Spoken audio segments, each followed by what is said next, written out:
Hello guys, मैं विकास। बिना किसी टाइम वेस्ट के चलिए शुरू करते हैं। आज का जो हमारा टॉपिक है वो है इलेक्ट्रॉनिक्स इंडस्ट्री।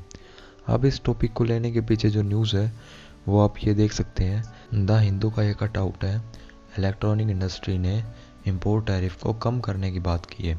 अच्छा, अब जिन लोगों को नहीं पता उनको मैं बता दूं, एक एक्सपोर्ट होता है, एक इंपोर्ट होता है। एक्सपोर्ट का मतलब होता है कोई भी चीज़ बाहर बेचना, और इंपोर्ट का मतलब है बाहर की चीज़ों को अपने देश के अंदर लेके आना। अगली न्यूज़ मिंट से आई है, आप पढ़ भी सकते हैं। Indian electronics sector to see 7 lakh crore rupees growth next fiscal. एक और बात, ministry of electronics and information technology ने वो विजन डॉक्यूमेंट का वॉल्यूम 1 रिलीज़ किया है। इस वॉल्यूम 1 के अंदर क्या है वो देख लेते हैं। इसके अंदर इंडिया के एक्सपोर्ट किस तरह से होंगे वो सब लिखा हुआ है, और इंडिया का जो है शेयर है ग्लोबल सप्लाई चेन में वो भी इंक्रीज़ करने की बात की हुई है। Ministry of electronics and information technology ने 1000 दिन का एक टारगेट रखा है कि वो 1 ट्रिलियन डिजिटल इकोनॉमी को बना देंगे, जो कि आत्मनिर्भर भारत के तहत होगी। इलेक्ट्रॉनिक इंडस्ट्री की अब डेफिनेशन देख लेते हैं। इलेक्ट्रॉनिक इंडस्ट्री एक ऐसा इकोनॉमिक सेक्टर है जिसके अंदर इलेक्ट्रॉनिक डिवाइस बनाए जाते हैं। सिंपल सी डेफिनेशन है, और ये 20वीं सेंचुरी की सबसे बड़ी इंडस्ट्री थी, और आज भी ये सबसे बड़ी इंडस्ट्री है। कुछ लोग 20वीं सेंचुरी में कन्फ्यूज़ हो जाते हैं, तो मैं बता दूं कि 20वीं सेंचुरी जो है वो 1900 से स्टार्ट हुई है। 1901, 1902, 1905, 1910 ऐसे, जब पार्टीशन हुआ था बंगाल का, जब इंडिपेंडेंस चली थी वो, और आज के टाइम पे 21st सेंचुरी चली रही है। इलेक्ट्रॉनिक इंडस्ट्री के अंदर कई सारे सेक्टर आते हैं, जैसे कि semiconductor industry, e commerce industry, automobile industry. अच्छा, सेमीकंडक्टर इंडस्ट्री का नाम लेते ही किसी के मन में ताइवान का नाम आता है? अगर आता है तो ठीक, आप इंटरनेशनल रिलेशन पढ़ रहे हैं इसका मतलब। और मैं बता दूं कि वन चाइना पॉलिसी को मैं नहीं मानता। चाइना और ताइवान दोनों अलग अलग है। हाल फिलहाल में आपको याद होगा कि इंडिया और ताइवान ने सेमीकंडक्टर चिप को लेकर भी डील की थी। इंडिया कई चीज़ें एक्सपोर्ट करता है फॉरेन कंट्रीज़ को। इलेक्ट्रॉनिक सेक्टर के अंदर पोटेंशियल है कि वो एक्सपोर्ट का जितना भी शेयर है उसके अंदर टॉप रैंकिंग को हासिल कर सकता है, फर्स्ट सेकंड थर्ड। आपके सामने लिस्ट है, आप इसको देख सकते हैं कि इंडिया क्या क्या चीज़ें एक्सपोर्ट करता है और किसकी रैंकिंग क्या है। सबसे ज़्यादा जो इंडिया एक्सपोर्ट करता है वो है मिनरल फ्यूल्स इंक्लूडिंग ऑयल। दूसरे नंबर पे जो आता है वो जेम्स और प्रीशियस मेटल है। जेम्स और प्रीशियस मेटल हम आज से नहीं, बहुत पहले से इस एक्सपोर्ट करते आ रहे हैं। आपको याद होगा इंडस वैली सिविलाइजेशन के अंदर भी हम ट्रेड करते थे।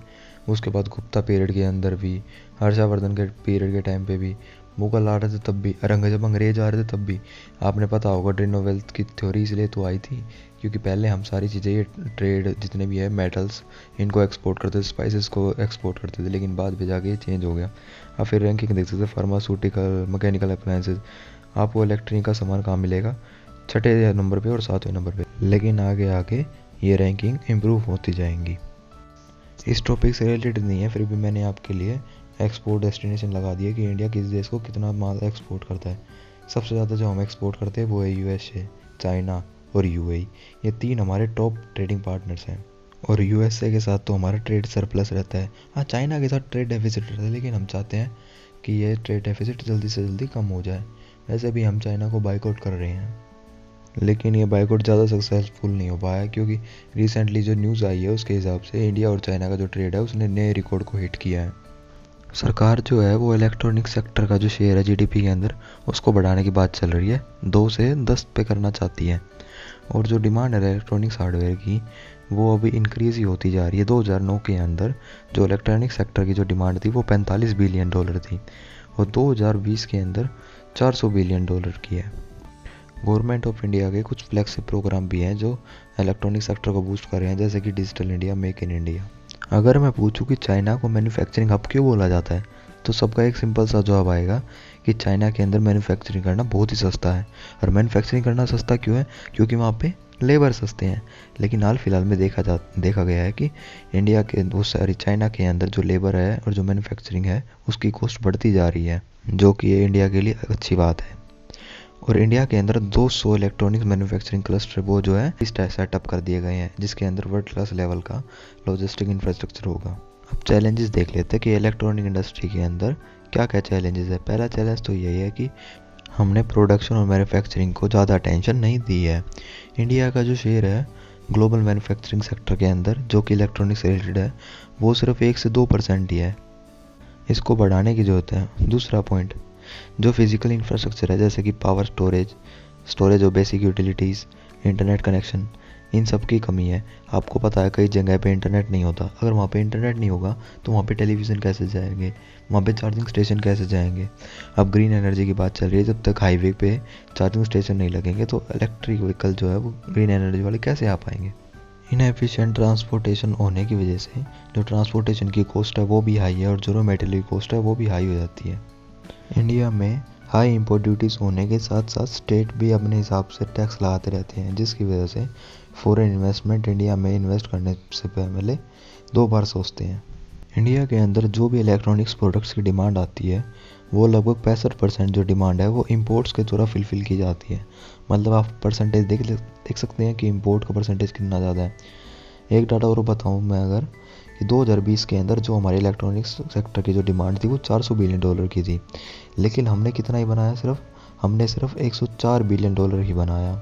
सप्लाई डिमांड के गैप को कम करने की ज़रूरत है। हम इलेक्ट्रॉनिक्स सेक्टर के अंदर कम्पीट ही नहीं कर पा रहे हैं। जो कंपटीशन है वो बहुत ज़्यादा है, ग्लोबल प्लेयर बिल्कुल इन्वॉल्व हो रहे हैं। आप इस चार्ट के अंदर भी देख सकते हैं, सबसे ज़्यादा जो परसेंटेज है वो चाइना का ही है। हमारे पड़ोस में Hong Kong, USA, South Korea, Germany, Taiwan, Singapore, Japan, Vietnam, Netherland. आप इसमें देख सकते हैं कई कंट्री तो सिर्फ एशिया की हैं। चाइना को देख लो आप, चाइना सबसे ज़्यादा है, उसके बाद वियतनाम है, फिर जापान है, ताइवान है। इतने कंपटीशन के अंदर सरकार को ज़रूरत है कि वो लोकल प्लेयर्स की मदद करे ताकि वो इंटरनेशनल लेवल पे आके उनके साथ compete कर सके। अब देख लेते हैं कि आगे क्या करना है, वे फॉरवर्ड देख लेते हैं। पहला पॉइंट तो यह है कि हमें अपनी इंफ्रास्ट्रक्चर को अपग्रेड करने की ज़रूरत है, जैसे कि इंटरनेट देना पड़ेगा लोगों तक, पावर लाइन्स बिछानी पड़ेगी, चार्जिंग स्टेशन बनाने पड़ेंगे और भी बहुत कुछ। अब दूसरा पॉइंट देख लेते हैं।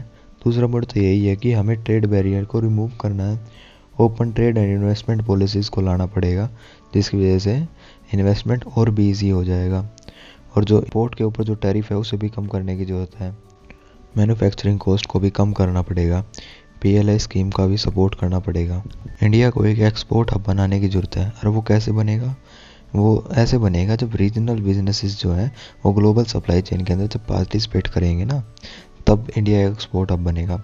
चौथा पॉइंट, गवर्नमेंट को इनकरेज करना चाहिए MSME सेक्टर को। MSME मतलब माइक्रो स्मॉल मीडियम एंटरप्राइजेज, इनको सपोर्ट करना चाहिए। और ऐसे ही नहीं सिर्फ नाम से सपोर्ट करें, इनको फाइनेंशियल एड भी देनी चाहिए।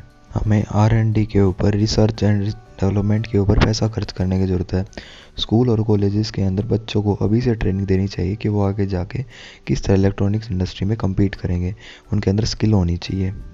Thank you. आज के लिए इतना ही, मिलते हैं अगली वीडियो में। जय हिंद।